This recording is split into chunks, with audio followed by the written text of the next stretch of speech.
Family या खेन के बाहर निकलना ना तो मेरे जहन में गूंजना है कि कोई ऐसी जगह है ही कोई भी नहीं टैक्सलावा कैंट हसन अब्दाल ने यानी कि एट ए टाइम कोई 500-600 बंदे ना कोई फंक्शन करना चाहे तो ईजीली इस जगह से कर सकना। माशाल्लाह काफ़ी दूर तो टूरिस्ट साढ़े को ध्यान ही नहीं फूड इंजॉय करने ते माहौल भी इंजॉय करने से कोई लकी ड्रा शाना भी तस्करा पे करनो ही कि पे कर रहे हो गला करसा खरियां साफ सचियां ते सुचिया अस्सलाम वालेकुम वीरो भराओ भैनों के हाल ठीक हो राजी पाजी हो अपनी खैरियत दस दियो जदों भी खादा वधिया खादा क्वालिटी वाला खादा माशाल्लाह जी अज इतफाक ने नाल अजरो गाजी वाली साइड च मेरा आना होया है और बेहतरीन किस्म की जगह वेखी है। मैं जिस टाइम फैमिली या खेन के बाहर निकलना ना तो मेरे जहन में गूंजना है कि कोई ऐसी जगह है ही कोई भी नहीं टैक्सलावा कैंट हसन अब्दाल ने क्या है कि जिथे मैं फैमिलियां करा और उन्हें इनके इंजॉयमेंट करा के इनके आना लेकिन कोई ऐसा रिजोर्ट है ही कोई भी नहीं। फैमिली रिजोर्ट के ना ने उत्ते बेहतरीन किस्म का सैटअप बना पाया जिथे तुसी मेंटली तौर पर रिलैक्स भी होने हो इंजॉय भी करने हो और किसी किस्म की कोई तुसा टेंशन परेशानी भी नहीं होनी है और खाने पीने की कदे गलबात की जोले तो खाने पीने भी बेहतरीन किस्म ने और माशाअल्लाह मैं आख्या कि मैं जी चीज़ वेखी है तो मैं अपने फॉलोवरां वा क्या उन्हें दसा इस होटल ना इस सैटअप ने मैनेजर भी मेरे नाल मौजूद होन इन्होंने लाने दिलचस्प किस्म की गपशप हो पूरी वीडियो वेख ली कमेंट में राय भी देनी है और उस तो बाद इस वीडियो शेयर भी करना है। जी अस्सलाम वालेकुम।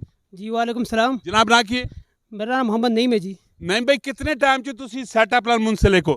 सर इस फैमिली रिजॉर्ट गाजी भी 3 साल बराबर होना लेन सर 3 साल हो गए ने जी सर बिल्कुल। अच्छा इसकी एग्जैक्ट लोकेशन की वे ये सर अगर तुसी मोटर है तो आसो छा चंद्र चाहिए तो पुलिस तले डायरेक्ट आके गाजी बाजार तरबेला रोड ते गाजी बाजार भी टीआर हो चौक तो तले मोड़ से बेराज ने बिल्कुल सामने फैमिली रिजॉर्ट। वेरी गुड तो मैं दसो कि तुसारी टाइमिंग की किस टाइम तुसा ना सैटअप ही ओपन होना है और किस टाइम क्लोज होना है? सर साढ़ा सेटअप जो सुबह मॉर्निंग ते 10 बजे ओपन होंगे रेस्टोरेंट ते राती 10-11 बजे क्लोज कर दें सर। अच्छा इस जगह की कुछ होना है कोई फैमिली इवेंट भी होने की सैटअप होना है जरा दसो सही। जी सर असा कोल बिल्कुल सालगिरह एंगेजमेंट इस तो बाद वेडिंग कोई प्रोग्राम शादी वगैरह भी होंगे इस तो अलावा बाकी नॉर्मल माशाल्लाह काफ़ी दूर तो टूरिस्ट साढ़े को ध्यान ही नहीं फूड इंजॉय करने ते माहौल भी इंजॉय करने सर। अच्छा फूड ने तुसा कोल की कुछ है? सर फूड भी साढ़े कोल अगर शार्ट दसी है तो चाइनीज़ पाकिस्तानी फास्ट फूड इस तरह अफगानी हर किस्म की डिशां अवेलेबल हैं। कितने लोगों ने इतने नेटवर्क है कितने लोगों का स्टाफ है? सर साढ़ा स्टाफ जो है तो माशाल्लाह 50+ इस टाइम मौजूद है और सिटिंग अरेंजमेंट साढ़े को माशाल्लाह तकरीबन 500-600 बंदे की सिटिंग अरेंजमेंट नॉर्मल अवेलेबल होंगी सर। यानी कि एट ए टाइम कोई 500-600 बंदे ना कोई फंक्शन करना चाहे तो ईजीली इस जगह से कर सकना है। जी सर बिल्कुल बिल्कुल जी। वैसे तो सर कॉन्टैक्ट नंबर की वे कि अगर कोई बंदा रब्ता करना चाहे तो की नंबर की? सर 0344 48 85 560। माशाल्लाह जी सा मैं रिकमेंड करना ने अगर फैमिली नाल भी तुसी आना चाहने हो ना ते तुसी आसो तो इंशाल्लाह एंजॉय भी करसो तुसा मज़ा भी आसी ते नाल चस भी आसी।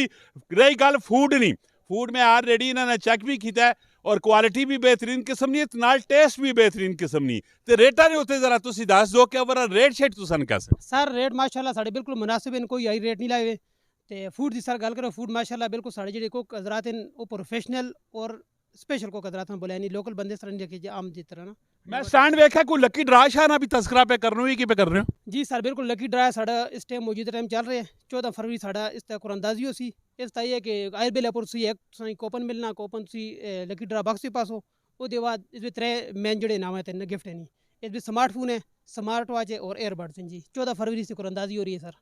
माशाल्लाह जी नाल लकी ड्रा ने भी ना पैकेज शैकेज रखे पेन ते लाजमी तुसा इत्थे विजिट करना है। मिलना है अगली वीडियो च अपना बहुत सारा ख्याल रखियो। फी अमान अल्लाह पाकिस्तान जिंदाबाद।